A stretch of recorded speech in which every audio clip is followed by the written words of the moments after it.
এটা হচ্ছে বাগেরহাট মাজার এলাকা, মাজার মোড়ে সিতাই পিঠার হাট।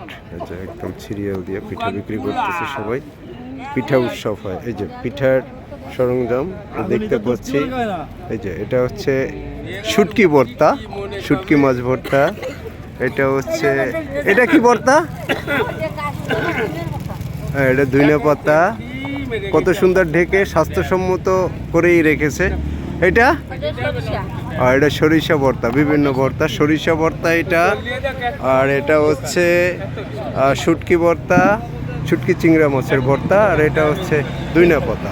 এই যে এটা হচ্ছে পিঠা, পিঠা ভাজা ছিল।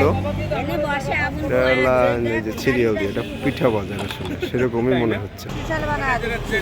এই যে আপা হচ্ছে স্পেশাল পিঠা বানায়, সুন্দর করে। যে যেরকম নেবে তাকে সেই রকমই দিবে। যে যত যেরকম গুড় চাবে তাকে সেরকমই দেবে। কেউ বেশি গুড় চাইলে বেশি গুড় দিয়ে বানিয়ে দিবেন, তাই না?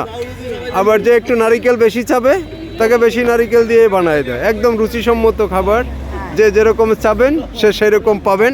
এই যে বেশ, এর তো গুড় দিয়ে পিঠা আসলে কোথাও দেখি নেই। চাচি হচ্ছে অনেক গুড় দিয়ে পিঠাগুলো বানাইছে। আপনারা আসবেন মাজার মোড়ে বাগেরহাটে।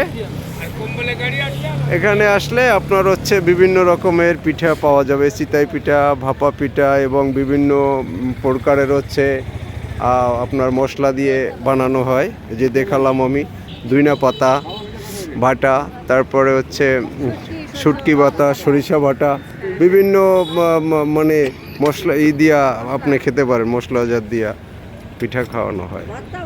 ভর্তা, ভর্তা, হ্যাঁ। ঠিক আছে, আপনি তো সুন্দর বলতে পারেন। বলেন তো কি কি কি কি দিয়ে আপনারা এই পিঠাগুলা খাওয়ান মানুষকে? সরিষা, শুটকি, ধনিয়া পাতা, এগুলো দেন। আর বাপা পিঠায়? বাবা পিঠা হচ্ছে নারকেল গুড়, নারকেল গুড়, হ্যাঁ বলো।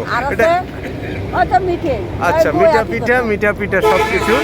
হ্যাঁ, তা ওই যেমন দেখতেও অনেক সুন্দর এবং খেতেও বাড়ি মজাদার পিঠা। হ্যাঁ হ্যাঁ, অবশ্যই মজা পিঠা। এটা কি হয়ে গেছে নাকি? এটা হয়ে গেছে, এখনই তুলে ফেলবে। হয়ে গেলে এটা বুঝেন যে এখন হয়ে গেছে এই সময়ের ভিতরে।